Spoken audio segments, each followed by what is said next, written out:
రాజ్యాధికార ఉద్యమ రథసారథి.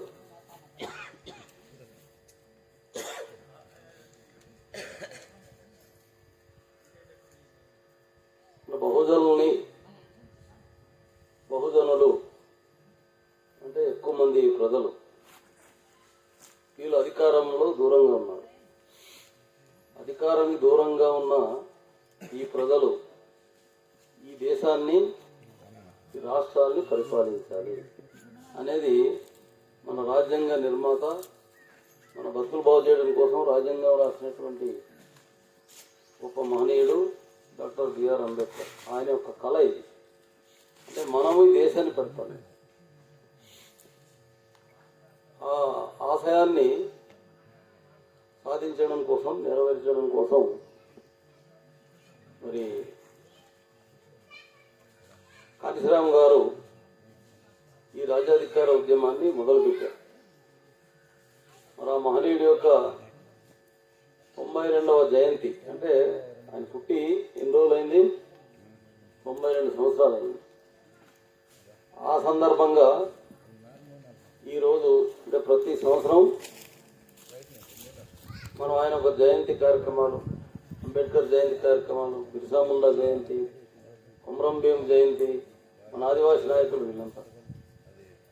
అంటే ఇక్కడ చూడు ఫోటోలు ఉన్నాయి కదా, ఏదైనా ఫోటోలు ఉన్నాయి.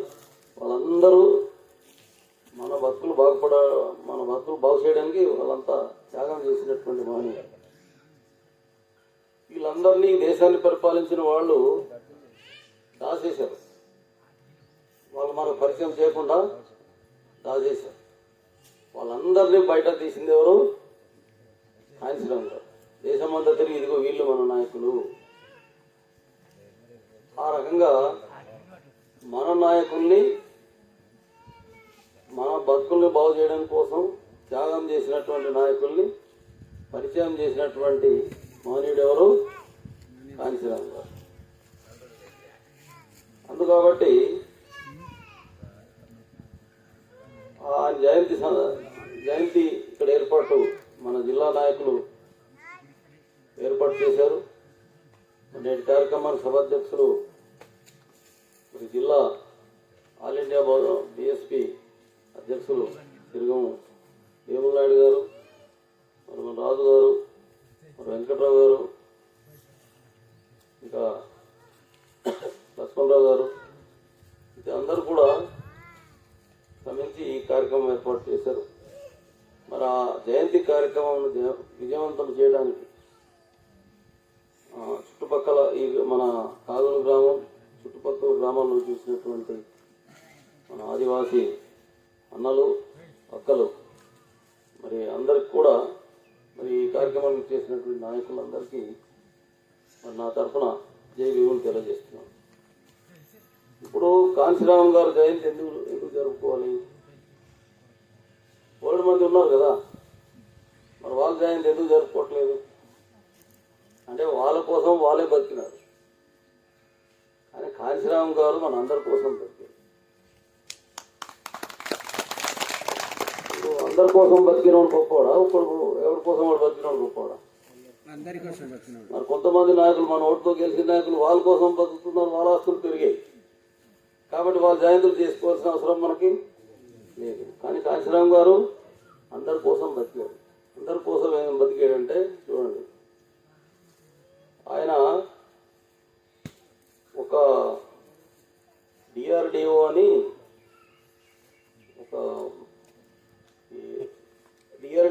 ఒక యూటై సైనిక విభాగానికి సంబంధించినటువంటి ఒక సంస్థ ఉంటుంది. అక్కడ ఉద్యోగం చేసేవాడు. అక్కడ ఒక ఆయన అంబేద్కర్ అభిమాని అతన్ని ఉద్యోగం నుండి తీసేస్తారు. ఆ సందర్భంగా కాంతిశ్రామ్ గారికి అంబేద్కర్ గారితో, అంబేద్కర్ ఉద్యమం కోసం ఆయన ద్వారా పరిచయం అవుతుంది. అతని ద్వారా, ఆయన పేరు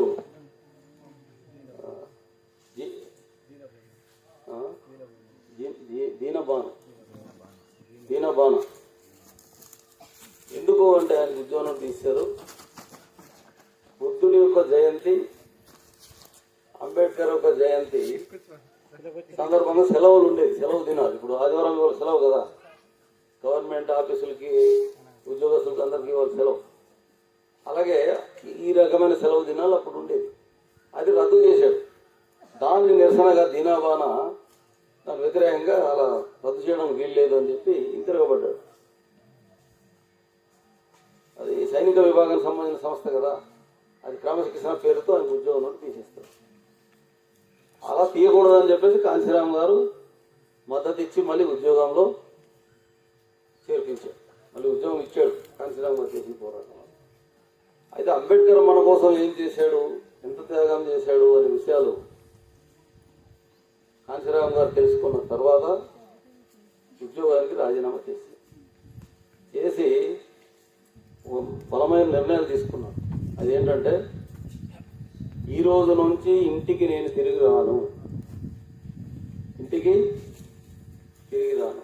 అప్పుడు ఆయనకి పెళ్లి నిర్ణయం కూడా అయిపోయింటుంది. ఏదంటారు కదా మనవాళ్ళు, ఏమంటారు, ముందు పెట్టడం అంటారు. అంటే బొట్టె సింపుల్ అయిపోయింది, పెళ్ళే ఉన్నది, పెళ్లి నిశ్చయం అయిపోయింది అన్నమాట. కానీ పెళ్లి చేసుకోను, ఇంటికి తిరిగి రాను, 1 రూపాయి ఆస్తి నేను సంపాదించాను. ఈ 3 విషయాలు నిర్ణయాలు తీసుకుని 25 పేజీల వీలునామా ఇంటికి రాసి పంపించాడు. ఈరోజు నేను ఇంటికి రాను. దాన్ని చనిపోయేదాకా తీసుకున్న నిర్ణయానికి కట్టుబడినటువంటి నాయకుడు ప్రపంచంలో ఒక కాంశీరామ్ గారు ఉన్నారు. ప్రపంచంలో ఒక కాంశీరామ్. చనిపోయినప్పుడు ఆయనకి రూపాయి బ్యాంక్ అకౌంట్ లేదు. ఆయన తీసుకున్న నిర్ణయం ప్రకారం మళ్ళీ తిరిగి ఇంటికి వెళ్ళలేదు. ఇంకోటి చూస్తారా, ఇప్పుడు మన చుట్టం బంధువులు ఎవరైనా తెలిసిన వాళ్ళు, స్నేహితులు, కుటుంబంలో ఎవరైనా చనిపోతేనే ఆ రోజు కనీసం రావడం లేదని నిందిస్తారు. కానీ కాంశీరామ్ గారు తండ్రి చనిపోయినా కూడా ఆయన తీసుకున్న నిర్ణయానికి కట్టుబడి ఆయన తండ్రి చనిపోయినప్పుడు ఇంటికి వెళ్ళలేదు. అంటే నాయకులు అంటే ఎలా ఉండాలి, ఎలా నరేంద్ర మోడీలా ఉండాలా, చంద్రబాబు నాయుడులా ఉండాలా, పవన్ కళ్యాణ్లా ఉండాలా, కాంశీరామ్ గారులా ఉండాలి. అందుకనే అంబేద్కర్ ఆశయం ఏంటి, అంబేద్కర్ ఆశయం ఏంటి, మనము ఈ దేశాన్ని పరిపాలించాలి. మనం ఈ దేశాన్ని ఎందుకు పరిపాలించాలి? ఇప్పుడు ఎవరు పరిపాలిస్తున్నారు? ఇప్పుడు ఎవరు పరిపాలిస్తున్నారు? కమ్మారెడ్లు పరిపాలిస్తున్నారు. కమ్మారెడ్లు ఎంతమంది? వాళ్ళ జనాభా ఎంత? కమ్మ వాళ్ళు ఒక 3.5% మంది ఉంటే మిగతా వాళ్ళు రెడ్లు. ఈ రెడ్లు వీళ్ళిద్దరు కలిపితే ఎంత? 8% అంటే 100కి 8 ఓట్లు ఉన్నటువంటి వాళ్ళు ఆ రోజు నుంచి ఈ రోజు దాకా కూడా రాష్ట్రాల్ని పరిపాలిస్తూనే ఉన్నారు. ఇలా ఎంతకాలం పరిపాలించారు? 78 సంవత్సరాలు అయింది స్వతంత్రం వచ్చి. అయితే ఈ 78 సంవత్సరాల స్వతంత్రంలో కమ్మ లేకపోతే కమ్మవాళ్ళు, లేకపోతే రెడ్లు, రెడ్లు లేకపోతే కమ్మవాళ్ళు. అప్పుడు చెప్పారు కాంశీరామ్ గారు, కమ్మారెడ్ల పాలన పోవాలి, బహుజనుల పాలన రావాలి. బహుజనులు అంటే ఎవరు? మన ఎస్టీలు, ఆదివాసీలు, తర్వాత ఎస్సీలు, షెడ్యూల్ కులాలు, బీసీలు, వెనుకబడిన తరగతులు, వాళ్ళు 52% ఉన్నారు. వాళ్ళు ఇటు వచ్చే మనం అంటే ఎంతమంది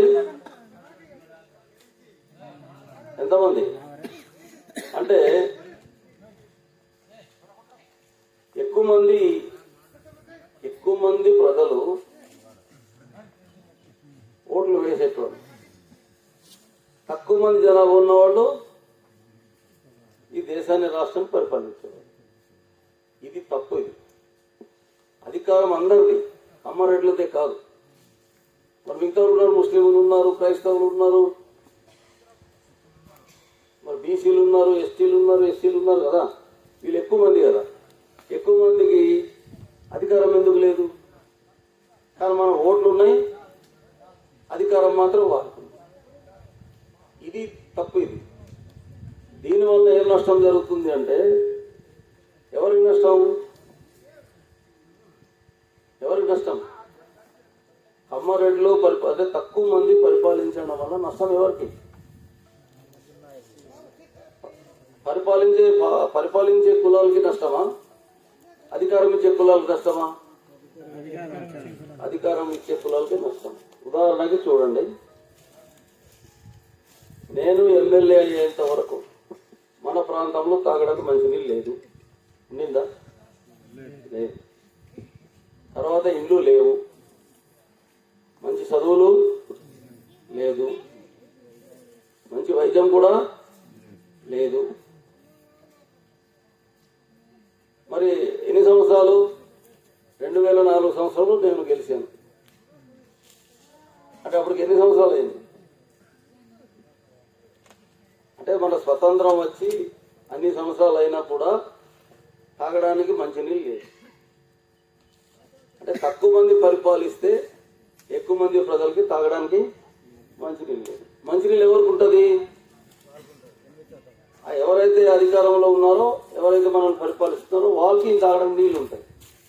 తాగడానికి నీళ్ళు ఉంటుంది, నడవడానికి రోడ్డు ఉంటుంది, తినడానికి తిండి ఉంటుంది, మంచి ఉద్యోగం ఉంటుంది, మంచి చదువులు ఉంటాయి, మంచి వ్యాపారాలు ఉంటాయి, అన్నీ వాళ్ళకు ఉంటాయి.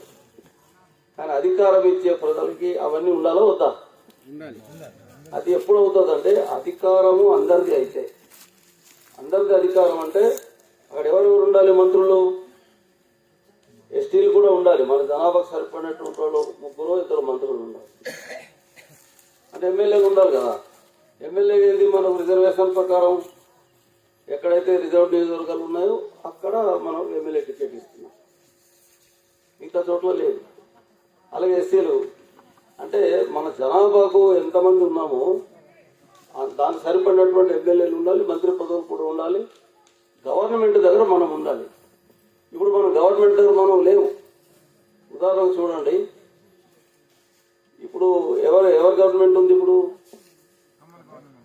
మన రాష్ట్రంలో కమ్మ కాపు రెడ్డి గవర్నమెంట్ ఉంది. ఇంతమంది ఉన్న మొత్తం ఎంతమంది? 175 కదా. 175 ఎమ్మెల్యే పదవుల్లో ఒక్క రెడ్లే 35 మంది ఉన్నారు. ఒక్క రెడ్లు. మరి వాళ్ళు జనాభా ఎంత? 4%, 4.5%. అంటే 4 ఓట్లు ఉన్నోడికేమో 35 ఎమ్మెల్యే పదవులు అయితే, మనం ఒక్క ఎస్టీలే మనం 8% ఉంటాం. మనకు ఎన్ని ఎమ్మెల్యే పదవులు ఉండాలి? ఎన్ని మంత్రి పదవులు ఉండాలి? ఇలాగా అధికారంలో మన వాటా మనకు ఉండదు. అధికారంలో మన వాటా ఉండదు. ఆ తెలుగుదేశం పార్టీ ఇవ్వదు, కాంగ్రెస్ పార్టీ ఇవ్వదు, జనసేన కూడా ఇవ్వదు, ఏ పార్టీ కూడా ఇవ్వదు. ఏమంటే పాడేరు నియోజకవర్గం ఎస్టీ కాబట్టి ఎస్టీ వాడికి, అరకు నియోజకవర్గం ఎస్టీ అది ఎస్టీ వాడికి, ఇంకో దగ్గర ఎంపీ ఎస్టీ, అంతే. మన జనాభా ఉన్నా కానీ దానికి తగ్గ ఎమ్మెల్యే పదవులు కానీ ఎంపీ పదవులు కానీ మనకు ఇవ్వరు. అది పదవులు ఎందుకు? ఆ పార్టీల తరఫున మన వాళ్ళు ఇప్పుడు గెలుస్తున్నారు కదా, వాళ్ళు నోరు తెరిచి అడగరు, అక్కడ మాట్లాడే అవకాశం వాళ్ళకి ఇవ్వరు. తర్వాత వీళ్ళకి ప్రజలకు ఏం కావాలో కూడా తెలియదు. ఉదాహరణకు మొన్న గెలిచారు కదా, ఇక్కడ గెలిచిన ఎమ్మెల్యేలు అసెంబ్లీకి వెళ్ళడం లేదు. ఎందుకు వెళ్ళడం లేదంటే, వీళ్ళు ఏం మాట్లాడినా కానీ వీళ్ళు చేసిన కుంభకోణాలు, వీళ్ళు చేసిన నేరాలు, వీళ్ళు చేసిన మోసాలు, వీళ్ళు చేసిన ఘోరాలు ఇవన్నీ ఉతుకుతారు వాళ్ళు. చంద్రబాబు నాయుడు మనుషులు, నీవు ఇంత తిన్నావు, నువ్వు ఇంత తిన్నావు, ఇంత తిన్నావు, ఇంత తిన్నావు, మందు సీసాల డబ్బులు ఇంత మెక్కావు, ఇంత దోసుకున్నావు అని చెప్తారు. ఇసుక ఆపేశాడు జగన్మోహన్ రెడ్డి సీఎంగా ఉన్నప్పుడు. ఇసుక ఆపితే ఏమవుతుందో, ఎన్ని బాధలు ఉంటాయో మీకు అర్థమై ఉంటుంది. ఇసుక ఆపడం వలన రోజు కూలి పని చేసుకునే కూలీలు కూడా చచ్చిపోయారు తిండి లేక. లారీ ఓనర్లు కూడా ఆత్మహత్యలు చేసుకుని చచ్చిపోయారు. లారీ ఓనర్ అంటే అంటే అక్కడ ఒక ఇల్లు కడితే ఓ వడ్రంకి పని ఉంటుంది, ఒక లారీ ఓనర్కి పని ఉంటుంది, ట్రాక్టర్ రోడ్కి పని ఉంటుంది, ఓ వడ్రంకి పని ఉంటుంది, ఒక ఎలక్ట్రీషియన్కి పని ఉంటుంది, ఓ మేస్త్రికి పని ఉంటుంది, వ్యాపారస్తులకి, రైతులకి, సామాన్యుడికి, కూలి పని చేసే బతుకు సైతం పని ఉంటుంది, ఉపాధి ఉంటుంది. ఆ ఇల్లు కట్టాలంటే ఇసుక ఉండాలి. వాడు వ్యాపారం చేసుకుని లాభాలు గడించడానికి, వాళ్ళ పార్టీ మనుషులు వ్యాపారం కట్టబెట్టడం కోసం ఏం చేసినాడు, ఉపజెప్పడానికి ఇసుక తవ్వడానికి వీల్లేదని అర్థం. అంటే అది అధికారం. అందుకని అలాంటి అధికారంలో మనం లేము. అటువంటి అధికారం మనకు ఉండాలి. ఎందుకంటే ఓట్లు మనకు ఉన్నాయి కాబట్టి అధికారం కూడా ఉండాలా వద్దా? అవసరం లేదా? మనకు ఇస్తారు కదా ఓట్ల టైంలో ఎంగిలి బెంకుల పథకాలు, ఓట్ల పథకాలు అవి చాలా దాంతో సరిపెట్టుకుంటాం. ఆ ఎంగిలి బెంకులు ఓట్ల పథకాలు మనం మానేయాలంటే తీసుకోవద్దని కాదు, తీసుకో, కానీ నీ భవిష్యత్తు గురించి నువ్వు ఆలోచించాలి. నీ భవిష్యత్తు కోసం పనిచేసే పార్టీని నువ్వు ఎంచుకోవాలి. నీ భవిష్యత్తు కోసం పనిచేసే వ్యక్తిని నీవు పార్లమెంటుకి, అసెంబ్లీకి నువ్వు పంపించాలి. ఇలా పంపిస్తున్నావా? లేదు. అది చేయకపోవడం వల్ల మనకు నష్టము జరుగుతుంది. మరి నష్టమా కష్టమా అంటే అది అవునా కాదా అనుకుంటే మీకు ఒకటే, 2004లో నేను గెలిచిన తర్వాత అన్ని సంవత్సరాలు అంతవరకు ఇల్లు సమస్య ఎలాగుండేది? వేసుకోవడానికి గడ్డి ఉండేదా? రేకులో పెంకులో కొనుక్కోవడానికి, ఇల్లు కట్టుకోవడం అందరూ డబ్బులు లేవు, నేను వేసుకుందామంటే గడ్డి కూడా అలాంటి పరిస్థితి.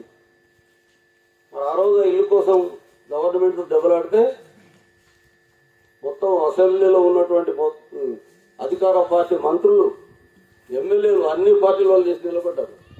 అది పాడేరులో సమస్య కాదు, మొత్తం రాష్ట్రం అంతా సమస్య ఉంది. కాబట్టి ఏదో పథకం పెట్టాలి అని చెప్పి అందరూ నిలబడేసరికల్లా ముఖ్యమంత్రి గారు లేచి 3 సంవత్సరాల్లో ఇందిరమ్మ ఇల్లు పథకం పెట్టి అందరికీ ఇల్లు నేను కట్టించి ఇస్తాను అని అసెంబ్లీలో హామీ ఇచ్చాడు. దాని ప్రకారంగా మనకు ఇందిరమ్మ మొదటి విడతలో ఎంత 25,000 ఇల్లు వచ్చింది కదా, అది సరిపోదని మళ్ళీ దెబ్బలాడితే మళ్ళీ పెంచారు. తర్వాత వాళ్ళు ఏమన్నారు, ఆ డబ్బులతో స్లాబీలు కట్టుకున్నాం. 25,000తో స్లాబీలు అవుతారా? అప్పుడు చెప్పారు, మీరు పెంచుకొని కుక్కల కోసం పెద్ద పెద్ద ఇల్లు కడతారు, మంచి ఇల్లు ఉంటుంది, మీ బాత్రూములు కూడా బ్రహ్మాండంగా ఉంటుంది, దానికి కొన్ని కోట్లు ఖర్చు పెడతారు, కానీ మనుషులు బతకడానికి 25,000తో ఇల్లు, అందులో స్లాబ్ ఇల్లు కట్టుకోమంటే ఒక్కడు కూడా కట్టడానికి అవకాశం లేదు. అయితే ఏం చేయాలి? ఎలా నచ్చితే అలా కట్టుకుంటారు. మరి ప్రజలకు ఏం కావాలో, ఇప్పుడు రాజశేఖర రెడ్డి ఇల్లు ఆయనకి ఎలా నచ్చితే ఆయన అలా కట్టుకుంటాడు, మనం ఇస్తాము కొంతవరకు, అంతే కదా. చంద్రబాబు నాయుడు ఇల్లు తనకు నచ్చినట్టు తాను కట్టుకుంటాడు. మరి మనకు నచ్చినట్టు ఇల్లు మనం ఎందుకు కట్టుకోకూడదు? వాడు చెప్పినట్టు అగ్గిపెట్టే సైజు ఇల్లు కట్టాలంటే అక్కడ బతకడానికి అవ్వదు. కాబట్టి డబ్బులు పెంచండి, మా రైతులు ఎలా కట్టుకోవాలనుకుంటే అలా కట్టుకోండి. మాకు అటుకు ఉండాలి, పంచాలు ఉండాలి,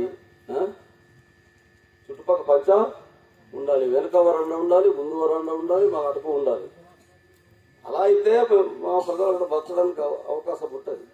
మా అవసరాలకు అనుగుణంగా ఇల్లు కట్టుకుంటారు. అందు కాబట్టి రేకులు గేబిల్లు కట్టుకోవడానికి మీరు పర్మిషన్ ఇవ్వండి అని ఆ విధంగా ఒప్పిస్తే ఈ ఇల్లు ఇలా కట్టుకోగలిగారు. కొన్ని లక్షల మంది కట్టుకోగలిగారు. ఆ చరిత్ర ఎవరిది? ఆ ఇల్లు, ఆ సమస్య అక్కడ అసెంబ్లీలో తీసుకెళ్ళింది ఎవరు? అడిగింది ఎవరు? నీళ్ళు కావాలని అడిగింది ఎవరు? చదువులు కావాలని అడిగింది ఎవరు? ఈ అడిగిన వాళ్ళు మర్చిపోతున్నారు. ప్రజల కోసం పనిచేసిన వాళ్ళు ప్రజలు మర్చిపోతున్నారు. అది మన తప్పుడు ఆలోచన. అయితే ఎవరిని మనం గెలిపిస్తున్నాం? నీవు దేని మీద అయితే ఆధారపడి బతుకుతున్నావో దాని జోలికి వస్తున్నారు ఈరోజు. దేని మీద ఆధారపడి బతుకుతున్నాం మనం? గవర్నమెంట్ మనకు ఏ పథకం ఇవ్వదు, ఏది లేదు అనుకున్నాం. ఏది ఇవ్వని రోజుల్లో మనం బతకలేదా? హాస్పిటల్ లేని రోజు కూడా మనం బతకలేదా?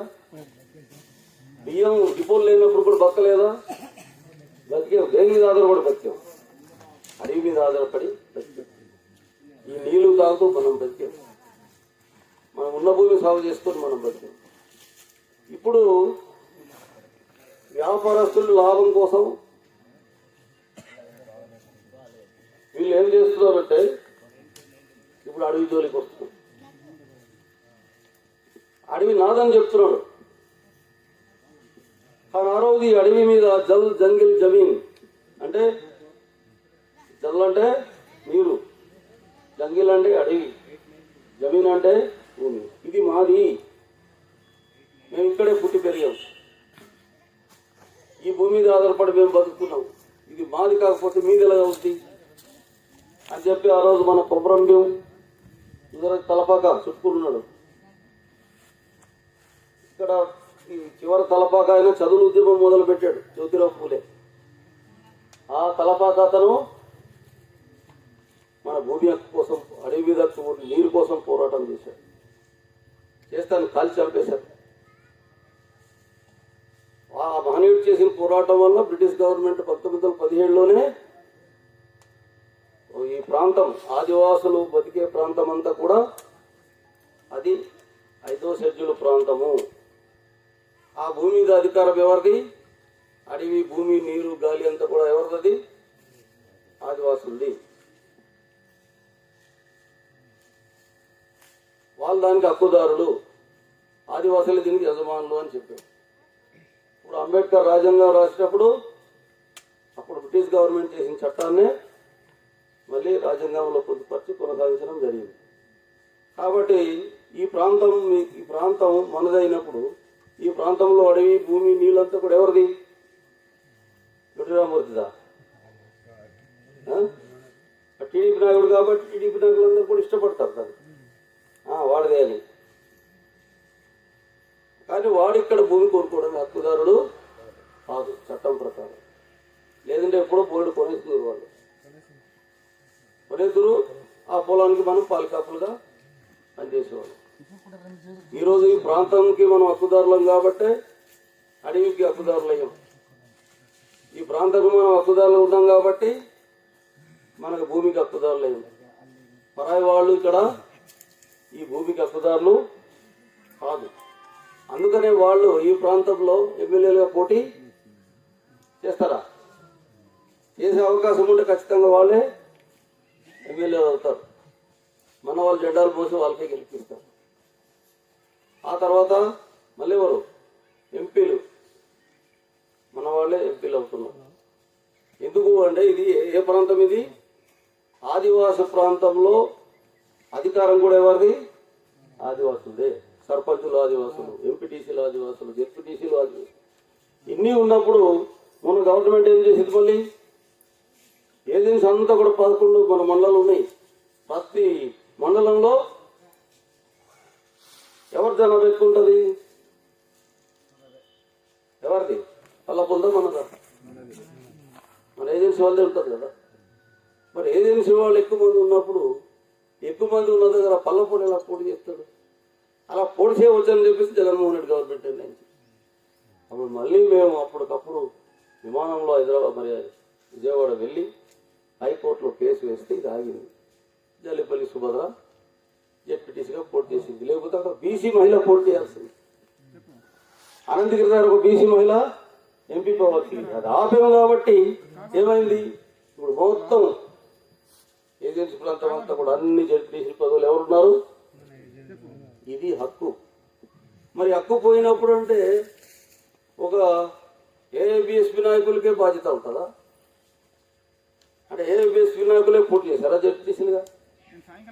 ఇంత చేసిన తర్వాత మళ్ళీ ఎవరు గెలిపించాలి? ప్రజలు ఎవరు గెలిపించాలి?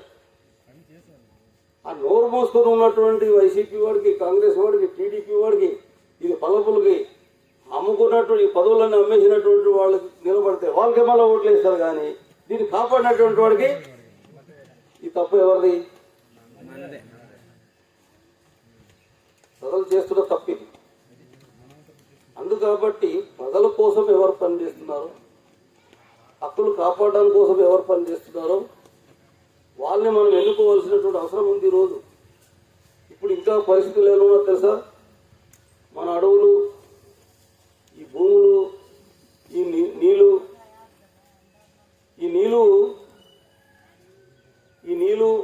ఇవి ఉంటేనే మనం బతుకుతాం. ఉదాహరణకు పాలు తాగే పసిపాపకి తల్లి నుండి విడదీసేస్తే ఆ బిడ్డ బతుకుతుందా? బతుకుతారా? పాలించి పెంచే తల్లులు ఉన్నారు కదా ఇక్కడ, బతుకుతారా? ఇది ఆలోచించాలి.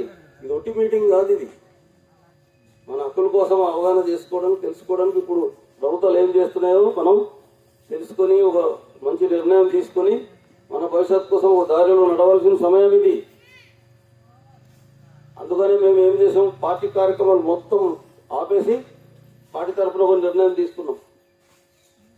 ఆదివాసులు అడవి జోలికి వస్తున్నారు. వాళ్ళు ఈ అడవులు, భూములు, నీరు కాపాడే చట్టాలని కూడా సవరించేశారు. సవరించేసి ఇప్పుడు ఏం చేస్తున్నారు వాళ్ళు, అడవి జోలి. అడవి ఎందుకు కావాలి? అడిగి బొడెంగుల కోసంగా అడవి కావాలి వాడికి. బిడింగులు కాదు, బొడెంగులు కాదు. ఈ అడవిలో ఏటుంది? వాడికి దుర్బీన్ చూస్తే లోపల కనబడుతుంది. మనకేమి మనకు కనబడేది పిండి దుంపలు, తేంగలు, బొడెంగులు, అండేగులు, ఈ తప్ప ఏది